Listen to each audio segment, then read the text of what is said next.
आरक्षण की आग में जल रहे बांग्लादेश में हालात भयावह हैं। लंबे समय तक बांग्लादेश की कमान संभालने वाली शेख हसीना बिगड़े हालातों के बीच अपनी बहन के साथ देश छोड़कर सुरक्षित जगह रवाना हो गई।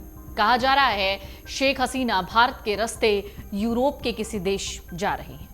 लेकिन इन सब के बीच हम ये जानने की कोशिश करेंगे कि आखिर पड़ोसी मुल्क में ऐसा हुआ क्या कि हालात इतने खराब हो गए।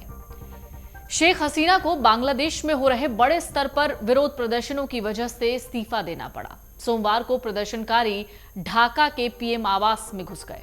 बांग्लादेश में विवादित कोटा सिस्टम के खिलाफ प्रदर्शन चल रहा है। इस सिस्टम के तहत 1971 में बांग्लादेश की स्वतंत्रता के लिए लड़े गए संग्राम में हिस्सा लेने वालों के रिश्तेदारों को 30% सरकारी नौकरियां दी जाती थीं। छात्रों का कहना है इस सिस्टम के जरिए शेख हसीना और उनकी पार्टी अपने वफादारों को फायदा पहुंचाती है। सवाल, बांग्लादेश में बवाल कैसे शुरू हुआ? बांग्लादेश में प्रदर्शन पिछले महीने शुरू हुए। तब से अब तक इस बवाल में करीब 300 लोग मारे जा चुके हैं। शुरुआत में ये प्रोटेस्ट सिविल सेवा में कोटा के खिलाफ शुरू हुआ, लेकिन बाद में इसने सरकार विरोधी रूप ले लिया। प्रदर्शनकारी पीएम शेख हसीना के इस्तीफे की मांग करने लगे। बांग्लादेश में प्रदर्शन के बीच 15 जुलाई को झड़पें शुरू हुई, जिसके बाद सभी यूनिवर्सिटीज, कॉलेज और सेकेंडरी स्कूल अनिश्चित काल के लिए बंद हो गए। 16 जुलाई को और भी भयंकर झड़पें हुई और इसके बाद शेख हसीना ने बांग्लादेश को संबोधित किया और हत्याओं की न्यायिक जांच की घोषणा की। हालांकि इसके बाद भी हिंसा कम नहीं हुई। बांग्लादेशी सरकार ने 20 जुलाई को राष्ट्रव्यापी कर्फ्यू लगाया और सेना को तैनात किया। इसके बाद 23 जुलाई को सरकार की तरफ से एक सर्कुलर जारी करके कहा गया कि कोटा सिस्टम में बदलाव किए जाएंगे, लेकिन प्रदर्शनकारी इस पर राजी नहीं हुए। इसके बाद सरकार ने रेड तेज कर दी और गिरफ्तारियां होने लगी। इसी बीच यूएन की तरफ से बांग्लादेश सरकार से कहा गया कि वो प्रदर्शनकारियों पर अत्याचार न करें और इंटरनेट सेवाओं को बहाल करें। 29 जुलाई के बाद से प्रदर्शनकारियों ने अपना विरोध और ज्यादा तेज कर दिया।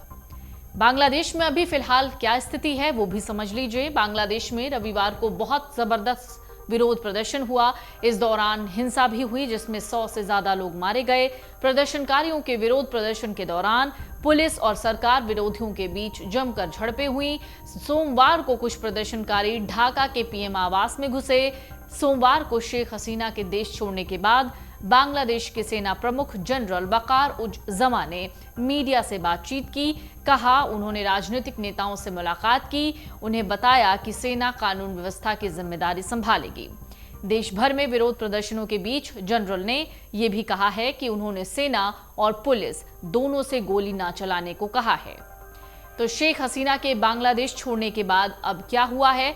बांग्लादेश के सेना प्रमुख जनरल वकार उज जमा द्वारा प्रधानमंत्री शेख हसीना के इस्तीफे की घोषणा के बाद प्रदर्शनकारी अपनी जीत का जश्न मनाने के लिए सड़कों पर उतरे। बांग्लादेश से आई तस्वीरों में प्रदर्शनकारी पीएम के सरकारी आवास के अंदर नजर आए। हालांकि उस समय शेख हसीना वहां से निकल गईं। तस्वीरों में प्रदर्शनकारी पीएम के आधिकारिक आवास गण भवन में तोड़फोड़ और लूटपाट करते हुए दिखाई दिए। प्रदर्शनकारियों में से कई लोग गण भवन का सामान लेकर जाते नजर आए। कुछ शेख हसीना के पिता और 1971 के मुक्ति संग्राम के नायक शेख मुजीबुर रहमान की प्रतिमा पर चढ़ते और हथौड़ों से उसे तोड़ते नजर आए। धानमंडी और ढाका में हसीना की पार्टी आवामी लीग के कार्यालय को प्रदर्शनकारियों ने आग के हवाले किया। सरकार विरोधी नारे लगाए। उन्होंने राजधानी में गृह मंत्री असदुज्जमा खान कमाल के आवास पर हमला किया, तोड़फोड़ की। उनके घर से धुआं निकलता भी देखा गया।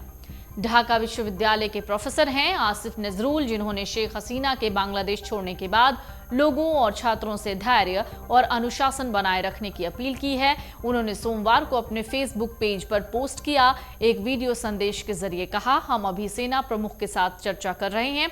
मुझे लगता है उन्होंने हमारे छात्रों और लोगों की आकांक्षाओं और अपेक्षाओं को समझ लिया है। यानी कुल मिलाकर बांग्लादेश में अशांति है, आगजनी और हिंसा की हर तरफ हालात इसकी वजह से बदतर हैं। वहीं जब शेख हसीना ने इस्तीफा दे दिया और देश छोड़कर चली गई, ऐसे में देखना होगा बांग्लादेश के हालात सामान्य होंगे या फिर ये आग और सुलगेगी।